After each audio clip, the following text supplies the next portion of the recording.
दुनिया को एहसास करा दिए कि सिर्फ महिला खाना नहीं बनाती है, सिर्फ महिला चूड़ी पहनना नहीं सीखी है। महिला के साथ अगर अन्याय करोगे, अत्याचार करोगे, तो वो आपके सीना में गोली ठोकने का काम करेंगे। महिला को सम्मान दो, क्योंकि महिला के ही दम पर आप संसार में आए हैं। माता के सहयोग से आप इस संसार में आए हैं। माता को, बहन को आप सम्मान देने का काम करो। माता बहन के साथ गलत नहीं करो। उन्होंने पूरे देश और दुनिया को बताया। और ऐसे महिला को सजा मिला। सजा मिलने के बाद 10 साल के बाद बाहर निकली। दो बार उत्तर प्रदेश में सांसद बनी। अपने समाज के हक अधिकार के लिए संघर्ष कर रही थी। लोगों ने उनका हत्या कर दिया। उसके बाद तकरीबन 30 साल के बाद, 25-30 साल के बाद हम लोगों ने सोचा 2022 में कि वीरांगना फूलन देवी जी का शहादत दिवस हम लोग मनाएंगे।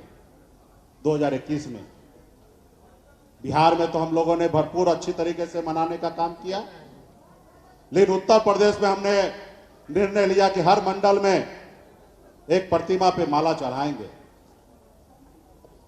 लेकिन सामंतवादी विचारधारा जो होता है, सामंतवादी विचारधारा जो सोच होता है, उसका सोच होता है दबे कुचले लोगों को अपने पैरों तले दाब के रखना। वो सर उठा के न जी सके, सम्मान के साथ आगे न बढ़ सके।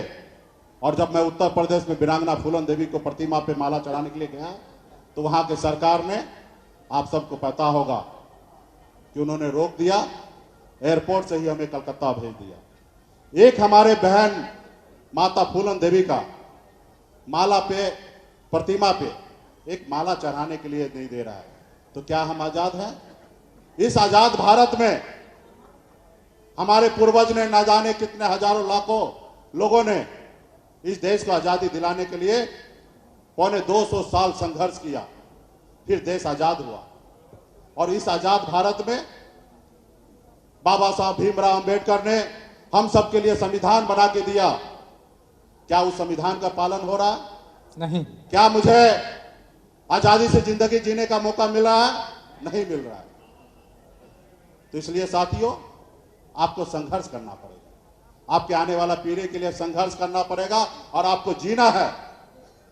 भीमराव अंबेडकर ने कहा कि अगर धरती पर अगर खाने के लिए अगर पैदा हुए हो तो तुमको आज ही मर जाना चाहिए। अगर धरती पे आए हो तो कुछ करके जाओ, तब जाओ समझ समाज को आएगा। तो साथियों, आज हमारा समाज कहां खड़ा है कि हम अपने एक वीरांगना फूलन देवी को प्रतिमा पे एक माला तक चढ़ाने के लिए इस राज्य देश में नहीं मिल रहा है।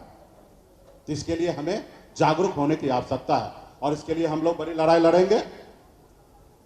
तो इसलिए साथियों, मैं चाहूंगा कि अपने बारे में मैं पहले अपने आप को बताऊं। एक गरीब मछुआरा परिवार में जन्म लिया मैंने। दादाजी मछली मारते थे, पिताजी मछली मारते थे। लोगों के जिस घर में हजारों समस्या होता है, ऐसे जगह पे मेरा जन्म हुआ। हर बचपन हर तरह का भाव में मैंने बिताया। जिस उम्र में बच्चे को खेलना कूदना होता है, स्कूल कॉलेज जाना होता है, अपने माँ बाप के साथ रहना होता है, अपने बच्चे दोस्त भाई के साथ रहना होता है, उस उम्र में मैं 18 साल की उम्र में अपने घर को छोड़कर मुंबई जैसे शहर चला गया। वहां मेहनत किया, मजदूरी किया। मात्र 30 रुपया रोज पे मैं मजदूरी करता था, 900 रुपया महीने पे नौकरी करता था। लेकिन मेहनत लगन के दम पर मैंने हार नहीं माना। मैंने मजबूती से लड़ाई लड़ा और कुछ ही समय में मुंबई जैसे शहर में मैंने झंडा गाड़ दिया। बेहतर जिंदगी जी रहा था, ऐशो आराम की जिंदगी जी रहा था, महंगे से महंगे गाड़ी में घूम रहा था। जब मैं बिहार आया तो मैंने देखा, गरीबी तो मुझे पता था, लेकिन मैं बॉम्बे जाने के बाद थोड़ा भूल गया था। जब मैं बिहार में आके देखा, लोग चांद पे घर बनाने के लिए सोच रहा है, लेकिन इस धरती पे हमारे लोगों के लिए रहने के लिए घर नहीं है। और मैंने 2014 से निर्णय लिया कि नहीं, अपनी बेहतर जिंदगी को छोड़कर अपने समाज के लिए, अपने राज्य के लिए, अपने लोगों के लिए, हक अधिकार के लिए मैं संघर्ष करूं। और मैंने 2014 से लगातार बिहार में अपने लोगों के लिए हक अधिकार के लिए संघर्ष कर रहा हूं साथियों। और इस संघर्ष में पूरे बिहार का एक एक निषाद का बेटा मजबूती से मेरा साथ दे रहे हैं। और हम लोगों ने, अब पार्टी के जितने भी नेता हैं, सबको गर्व करना चाहिए कि आजादी के 75 साल में जो काम किसी ने नहीं किया, वो हम सब मिलकर वो काम हम करने का काम किए साथियों। हमने लड़ाई लड़ा, हर जगह अपनी ताकत को दिखाया। हमारी हार में भी हमारी जीत हुआ है। हमने जब मुजफ्फरपुर में बोछा में लड़ाई लड़ा, भले हम चुनाव हारे, लेकिन 30,000 वोट मिला और हम अपने दुश्मन को हराने में कामयाब हुए। हमने लड्डू बांटने का काम किया। देश एक है, देश के संविधान एक है, देश के प्रधानमंत्री जी एक हैं, देश के गृह मंत्री एक हैं, फिर भी हमारे साथ अन्याय। हमारे एक भाई को बंगाल में आरक्षण मिल रहा है, हमारे एक भाई को उत्तर दिल्ली में आरक्षण मिल रहा है, लेकिन बिहार में, झारखंड में, उत्तर प्रदेश में नहीं मिल रहा है। ये काम किनका है? ये सरकार का काम है। और मैं लाठी डंडा खा रहा हूं, मार खा रहा हूं, धक्का खा रहा हूं, लेकिन कोई सुनने के लिए तैयार नहीं। चुनाव का समय आता है, मीठी मीठी बात करेंगे, वोट ले लेंगे, फिर भूल जाएंगे। तो साथियों, अब जरूरी है हमें लड़ाई लड़ने का। हमने 7 दिन तक अनशन पे बैठा। पहला दिन तो हमारे मीडिया भाई आए, मुकेश सहनी अनशन में बैठे दिखाए, दूसरा रोज से हमारे मीडिया भाई भी चले गए। पहला दिन नेता लीडर भी आए, वो समर्थन दिए, और दूसरा रोज से नेता लीडर भी गायब हो गए, इसलिए क्योंकि मुकेश सहनी को नहीं हीरो बनाना है। मैंने 7 दिन तक अनशन पे बैठा रहा, कई समस्या लेके बैठा रहा। राज्य सरकार हो या केंद्र सरकार, कोई सुनने के लिए नहीं आया। फिर मुझे एहसास हुआ कि लोग कैसे सुनेंगे। जिनको सुनाना है, जिस जगह पे लोग हैं, उस जगह पे तो हम भी पहुंच सकते हैं। सिर्फ वैसे काम करेंगे जैसे आदरणीय श्री लालू प्रसाद जी ने काम किया, श्री स्वर्गीय मुलायम सिंह जी ने काम किया, जैसे हमारे बहन मायावती जी ने काम की। क्या काम की? दल बनाया।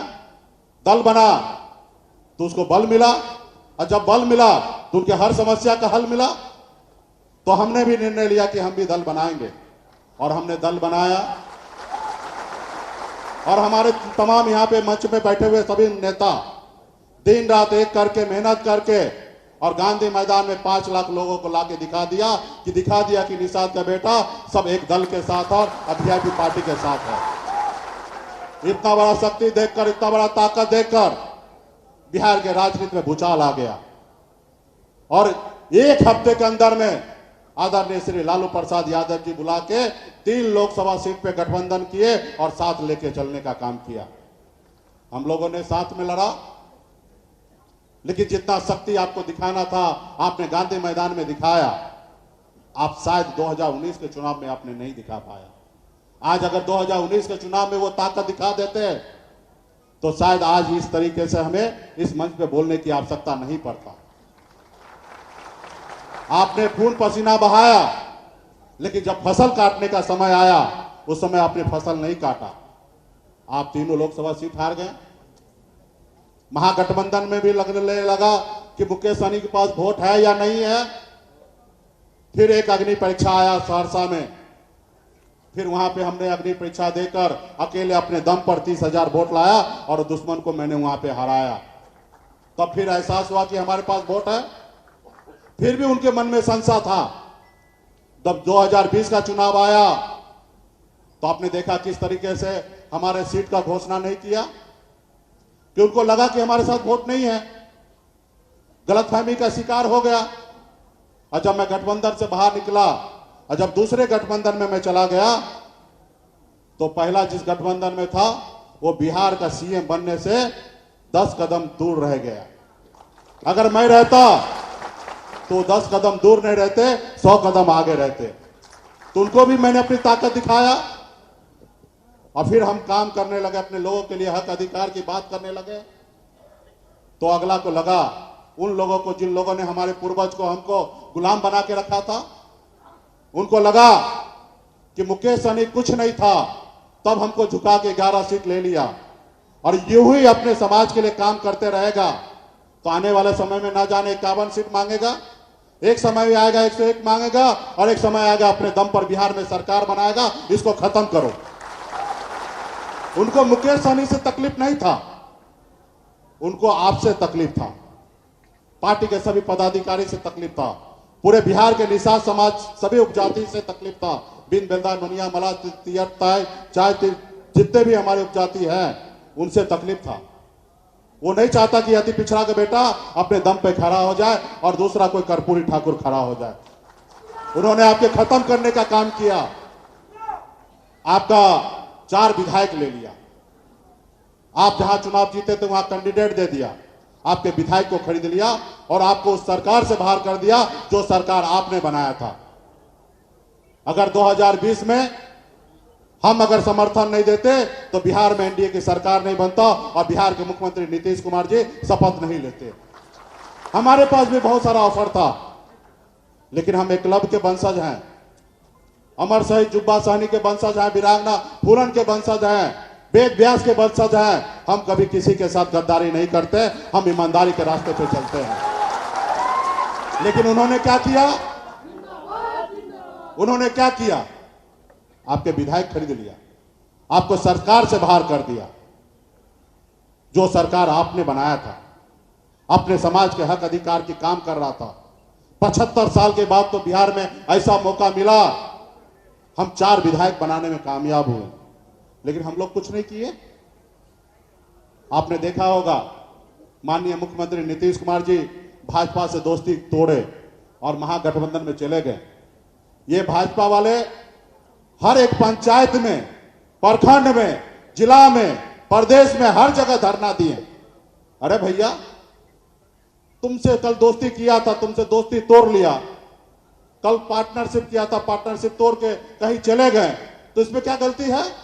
इसमें हाय तौबा करने की क्या बात है? लेकिन उन्होंने क्या किया? पंचायत से लेकर और प्रदेश तक उन्होंने धरना प्रदर्शन करने का काम किया। लेकिन आप अपने गिरफ्तार में तो झांको कि आपने मुकेश सहनी के साथ क्या किया। आपने हमारे विधायक को तोड़ लिया। हम लोगों ने आपको 74 विधायक बना के दिया और उसके बदले में हमने 4 विधायक बनाए। अगर हम आपको पूरे बिहार में वोट नहीं करते तो आप 40 विधायक भी नहीं बना पाते। हमारे दम पर आप 74 विधायक बनाए और पूरे बिहार में सबसे 1 नंबर पार्टी बने। लेकिन 4 विधायक आपको नजर नहीं आया। तो इसलिए साथियों, हम सबको लड़ना पड़ेगा। हम सरकार में थे तभी भी लड़ाई लड़ रहे थे, तभी भी मैं उत्तर प्रदेश में जाके नारा दिया, आरक्षण नहीं तो गठबंधन नहीं, और गठबंधन नहीं तो वोट नहीं। और मजबूती से हमने लड़ाई लड़ा। तो हम आने वाले समय में भी हम बिहार में सांसद, विधायक, मंत्री बनने के लिए नहीं आया हूं। हम बिहार में संघर्ष करने के लिए आया हूं, बिहार में समस्या को दूर करने के लिए आया हूं। बिहारी सर उठा के जिए और बिहार के निषाद भी सर उठा के जिए, वो करने के लिए मैं आया हूं। तो मैं संकल्प ले चुका हूं कि मैं बड़ी लड़ाई लड़ूंगा। सिर्फ जरूरी है कि आप लोगों को भी संकल्प लेना पड़ेगा कि आप अपने नेता के साथ, अपने समाज के साथ है या नहीं है।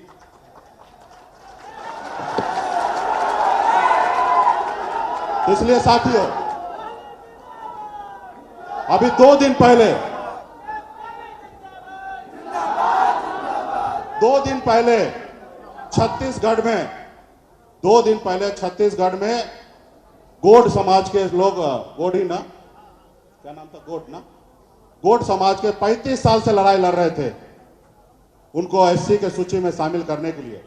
2 दिन पहले ही गृह मंत्री, माननीय गृह मंत्री अमित शाह जी ने उस स्टेट में गए और 1 दिन में उस समाज को आरक्षण लागू कर दिए, क्योंकि वो संघर्ष कर रहे थे और वहां पे चुनाव का समय है। 8 लाख वहां की संख्या है, उनको 2 रोज पहले वो एससी की सूची में शामिल हुए। हमें भी वही करना है, ओबीसी से निकालना है और एससी के सूची में डाल देना है। हमें पूर्वज को आरक्षण मिला हुआ है। ये काम 12 घंटे में हो सकता है, 24 घंटा भी आवश्यकता नहीं पड़ेगा। लेकिन इसके लिए माननीय प्रधानमंत्री जी, गृह मंत्री को सोचना पड़ेगा, उनको देना पड़ेगा। हम लोग बरसों से लड़ाई लड़ रहे हैं। राज्य सरकार एथनोग्राफी रिपोर्ट बना के भेज चुका है और यही समय है, अपनी ताकत को दिखाइए। आज वीआईपी पार्टी जितना बिहार में मजबूत है, इससे कम उत्तर प्रदेश में मजबूत नहीं है। खासकर पूर्वांचल में, झारखंड में भी कई जिला में हम मजबूत हैं हम जिनके साथ दोस्ती करेंगे वो 60 लोकसभा सीट जीतेंगे और जिनसे दुश्मनी करेंगे वो 60 लोकसभा सीट हारेंगे। और जो 60 लोकसभा हारेंगे उनका दिल्ली का सपना चूर चूर हो जाएगा, दिल्ली से वो भाव उतर जाएंगे, कुर्सी को छोड़ना पड़ेगा। तो इसके लिए हम सबको लड़ाई लड़ना पड़ेगा। तो इसलिए साथियों, संकल्प यात्रा पे 100 दिन के लिए यात्रा पे हम कल से निकल रहे हैं। 3 नवंबर तक हम संकल्प यात्रा करेंगे और 4 नवंबर को पार्टी का स्थापना दिवस मनाएंगे, 5 साल का स्थापना दिवस मनाएंगे और दीपावली मनाएंगे और छठी मैया का पूजा करेंगे और उसके बाद निर्णय लेंगे कि किनके साथ गठबंधन करना है। जो हमारी सुनेगा हम उनकी सुनेंगे, जो हमारी नहीं सुनेगा हम उनकी नहीं सुनेंगे। आप हमारा आरक्षण दे दीजिए, आप हमारा आरक्षण दे दीजिए, आप जो कहिएगा मैं मानने के लिए तैयार हूं। आरक्षण नहीं दीजिएगा तो कोई समझौता नहीं।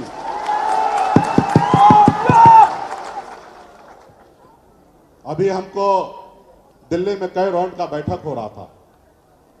ऐसा नहीं है कि हमको न्योता नहीं देना चाहते हैं, हमको तो पैर धोने के लिए तैयार है कि हम सहनी जी पैर धोते हैं, आप हमारे साथ आइए। सलाम मल्ला मुकेश सहनी। लेकिन हमने सीधा कहा नहीं, हम अगर आपके साथ आएंगे तो हम अपने कंडीशन पे आएंगे, आपके कंडीशन पे नहीं आएंगे। हमारी हर बात को मानिए, तब हम आपके साथ आएंगे, वरना आपके साथ नहीं आएंगे। पूरा पांव फैला के बैठा है कि आप हमारे साथ आइए। अच्छा लोकसभा सीट भी दे रहा है, बहुत कुछ देने का बात कर रहा है, लेकिन हमें कुछ नहीं चाहिए, हमें सिर्फ आरक्षण चाहिए साथियों। सलाम मल्ला मुकेश सहनी, सलाम मल्ला मुकेश सहनी। बीच बीच में धमकी भी दे देते हैं। वो धमकी ये देते हैं कि बात मेरा मान लीजिए, नहीं मानिएगा तो आपके जैसे एगो नेता खड़ा कर देंगे। बोला कर दो भाई, हम भी वही चाहते हैं कि हमारा समाज का बेटा, शांति बना रखो, हमारा समाज का बेटा को प्रधानमंत्री बना दीजिए, मुख्यमंत्री बना दीजिए, हमें क्या फर्क गिरता है। आपने हमें हमारा एमएलसी नहीं दिया और किसी निषाद को बेटा को दे दिए तो हमको कोई तकलीफ हुआ? चलो ये तो करना चाहिए, मेरा भी लौटाना चाहिए उधार और उनको भी बनाना चाहिए। लेकिन ये क्या मतलब हुआ कि मेरा छीन कर अपने समाज के बेटा को दे दिया और रहा उनको नेता बनाना, बनाओ ना। आप समाज को आरक्षण दे दो, हम आपकी बात मानेंगे। तो कभी कभी ऐसा धमकी देता कि आपकी जगह नेता खड़ा कर देंगे, विधान परिषद में एक नेता बना देंगे विरोधी दल का। उसके बाद कभी कभी कहते हैं कि आपका समाज तो वोट बेच देता है। ये भी बात सही है, कुछ हद तक वो जो बोल रहे हैं वो सही है, लेकिन बहुत हद तक साफ हो चुका है। पहले हमारे लोगों पे थप्पा लग चुका है कि निषाद समाज का लोग वोट बेचता है, लेकिन अभी बदल चुका है, ये उनको नहीं पता है। उनको लगता है मेरे पास पैसा है, जब चुनाव का समय आएगा हर पंचायत में पैसा भेज देंगे और नेता को और वोट को खरीद लेंगे, क्योंकि आज तक वो यही करते आया है।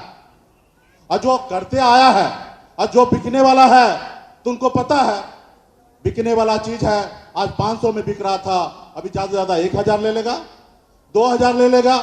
तो उनको यह एहसास है कि निषाद का वोट बिक जाएगा और हम खरीद लेंगे। लेकिन हम भी बिहार में मछली मारने वाले का बेटा है, भले मछली नहीं मारे हैं, लेकिन हमको पता है कि कैसे मछली मारा जाता है। हम 4 तरह से मछली मारते हैं। एक तो बड़ा जाल लगाते हैं, बड़ा जाल से निकालते हैं, बीच बीच में कहीं से कोई निकल गया, और जब निकल जाता है तो छोटा जाल से निकालने का कोशिश करते हैं, उससे भी बीच बीच के बच गया। फिर हम लोग लास्ट में क्या कर देते हैं, उपछा कर देते हैं, पूरा पानी निकाल देते हैं। और जब पूरा पानी निकल जाता है तो एक एक मछली को उठा के और टोकरी में रख देते हैं। तो हम लोग वो लोग हैं, जैसे दशरथ माँ जी ने कहा कि जब तक तोड़ेंगे नहीं तब तक छोड़ेंगे। छोड़ेंगे नहीं। तो आने वाले समय में हम अपने दुश्मन को जब तक तोड़ेंगे नहीं तब तक तो छोड़ेंगे नहीं। तो इसलिए साथियों, उनको एक गलत फहमी है कि निषाद का बेटा वोट बेच देता है, उनके नेता को खरीद लेते हैं, 2 लाख 3 लाख दे देते हैं, 50,000 दे देते हैं, मेरे पक्ष में काम करने लगता है। और अभी बहुत बड़ा अग्नि परीक्षा आएगा आप लोगों को, और हम देख रहे हैं कि बहुते नेता पे दौरा डाल रहा है। एक मेरा मित्र है, बैठक में जाना आना करता है, तो सोचा सोनी जी नहीं पट रहा है तो उनको ऑफर कर दिया कि हम आपको लोकसभा लड़ा देते हैं, आप कैसे भी सोनी जी को पटा लीजिए। तो ऐसा भी करने के लिए आएंगे। तो अभी आप सभी का, हम सभी का कर्तव्य बनता है, हमने निर्णय लिया यूपी बिहार झारखंड में 50 लाख निषाद को हाथ में गंगा जल लेकर संकल्प कराना है कि आप अपने बच्चे के भविष्य के साथ खड़ा हो या नहीं खड़ा हो। आप अपनी पीढ़ी के लिए लड़ाई लड़ना चाहते हो कि नहीं लड़ना चाहते हो? आप अपने नेता के साथ रहना चाहते हो कि नहीं रहना चाहते हो? आप अपने नेता के साथ बात मानना चाहते हो कि नहीं मानना चाहते हो? मानना चाहते हैं। इसके लिए 50 लाख निषाद का बेटा को जिस तरीके से गांधी मैदान में भरने के लिए आप लोग ने दिन रात एक कर दिया, उसी तरीके से आज के बाद हर रोज हर गांव में, टोला में, मोहल्ला में एक एक घर पे जाइए, एक स्टिकर चिपकाइए एक दरवाजा पे, हर घर घर घर संकल्प अभियान, हर चौक चौराहा पे जहां निषाद की बस्ती है वहां पे संकल्पित कराइए कि मुकेश सहनी सन ऑफ मल्ला हमारे लिए, हम लोगों के लिए लड़ रहा है, आप उनके साथ हो या नहीं हो। जो साथ है उसको संकल्प करवाइए, जो साथ नहीं है उनको बोलिए साइड में बैठ जाइए, ताकि हमको भी पता चल जाए कि निषाद क्रांति, जब निषाद के हक अधिकार की बात हो रहा था, निषाद के बच्चे के भविष्य की बात हो रहा था, उस समय में किसने हमारा साथ दिया और किसने साथ नहीं दिया, वो हमें पता चल जाएगा। और एक एक आदमी से आप जिनको मानते हैं, बाबा केवल महाराज जी को मानते हैं तो बाबा केवल महाराज का कसम खाना है, संकल्प करना है। आप अगर राम को मानते हैं, प्रभु राम को, तो उनका कसम खाना है। वेद व्यास जी को मानते हैं तो उनको साक्षी मान के संकल्प लेना पड़ेगा। आप अगर जुब्बा सहनी को मानते हैं तो उनको साक्षी मान के संकल्प लेना पड़ेगा। और आप अपने माता पिता पूर्वज को साक्षी मान के संकल्प लेना है कि हम अपना वोट बेचेंगे नहीं, हमारा वोट वहीं जाएगा जहां हमारा नेता कहेगा। हमारा दोस्त जो होगा उनके वोट देंगे, जो दुश्मन होगा उनको वोट नहीं देंगे, तब जाके आपका कल्याण होगा। साथियों, अभी मैं एक उदाहरण, एक पैम्पलेट आपको बटा होगा, उसके बारे में मैं आपको विस्तार से बता देता हूं। 2018 में राजस्थान में चुनाव हुआ, सनाब मल्ला मुकेश 2014 में आए, भारतीय जनता पार्टी की बिहार देश में सरकार बना, और भारतीय जनता पार्टी के पर्दे के पीछे जग जाहिर है उस संगठन को मजबूत करने के लिए, उस पार्टी को आगे बढ़ाने के लिए आरएसएस का सहयोग होता है। और आरएसएस में हर जाति धर्म के लोग हैं, वो सामाजिक काम करते हैं। लेकिन जब चुनाव होता है तो भाजपा को ही मदद करता है। जैसे आज वीआईपी पार्टी है, वीआईपी पार्टी में सभी जाति के लोग हैं। हमारे इधर ब्राह्मण है, भूमियार है, लाला है, कैस्ट है, यादव है, मुस्लिम भाई है, हर जाति धर्म के, कुशवाहा मैडम है, सभी जाति वर्ग के लोग हैं। लेकिन इस पार्टी का रीढ़ का हड्डी कौन है? निषाद समाज। निषाद समाज पार्टी के सदस्य है या नहीं है वो मायने नहीं रखता है। उनको लगता है कि ये पार्टी हमारी है, वो पार्टी के पदाधिकारी है या नहीं है, गांव में वीआईपी पार्टी के लिए झंडा उठा के लड़ने के लिए तैयार हो जाता है। उसी तरीके से भारतीय जनता पार्टी को मदद करते आरएसएस, और आरएसएस का एक ही थ्योरी है, गरीब को गरीब बना के रखो और अमीर को अमीर बना के रखो। पहले जैसे राजा महाराजा के समय में समय था वैसा वो चाहते हैं। वो नहीं चाहता है कि गरीब मछली मारने वाले का बेटा भी देश का बड़ा से बड़ा आदमी बने, वो नहीं ऐसे चाहते हैं, क्योंकि उनका थ्योरी में नहीं है। वो आरक्षण खत्म करना चाहते देश को। और दो बार उन्होंने कोशिश भी किया, ट्रिपल टेस्ट के नाम पे और हरिजन एक्ट के नाम पे, लेकिन देश के दलित भाई ने रोड पे उतर गया, सरकार को 2 कदम पीछे हटना पड़ा। जब राजस्थान का चुनाव आया तो वहां पे करनी सेना और उनके आरएसएस के लोगों ने भाजपा को हराने का काम किया। 4,70,000 वोट नोटा पे गिरा दिया और भाजपा को 30 सीट कम आया और वहां पे 70 सीट मिला और कांग्रेस की सरकार बना। वहां पे चुनाव हार गए भाजपा। फिर समीक्षा हुआ कि हम क्यों चुनाव हारे, तो समीक्षा हुआ कि हमारा जो कैडर है उन्होंने वोट भी नहीं दिलाया और वोट भी नहीं दिया, इसके लिए हारे। जब आपस में समझौता हुआ कि आरक्षण अगर खत्म नहीं कर सकते हैं तो ठीक है, सामान्य वर्ग को 10% आरक्षण दिया जाए। माननीय प्रधानमंत्री जी ने बात को माने और 10% आरक्षण दिए। मैं कोई आरक्षण का विरोध नहीं करता हूं। मैं भी चाहता हूं जाति जो भी हो, ब्राह्मण हो, राजपूत हो, भूमियार हो, लाला हो, जो भी जाति हो, अगर गरीब का बेटा है तो स्कूल बना के सरकार का काम है देना। अगर गरीब का बेटा है तो उसके लिए हॉस्पिटल का व्यवस्था करके देना। अगर गरीब है, अगर उसको ऊपर लाने के लिए अगर आरक्षण देने की व्यवस्था है तो आप दीजिए। मैं मना नहीं करता हूं कि आपने क्यों दिया, आप दीजिए उनको। लेकिन जो वर्षों से, हजारों साल से शोषित है, पीढ़ी है, उनको क्या? आज हम लोगों को भी हम मांग करते देश में जातिगत जनगणना कीजिए। जिनकी जितनी संख्या है उस जाति को उतना संख्या में आरक्षण आप दे दीजिए। लेकिन आप क्या कर रहे हैं? 50% में 85% को बांट कर रखे हैं और 50% जनरल रख दिए। उसमें भी 10% अलग से आपने निकाला है, वो भी 8 लाख कमाने वाले को आप गरीब मान रहे हैं।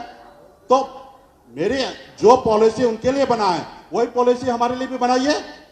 हम तो ब्राह्मण, भूमियार, लाला सा अमीर तो नहीं है।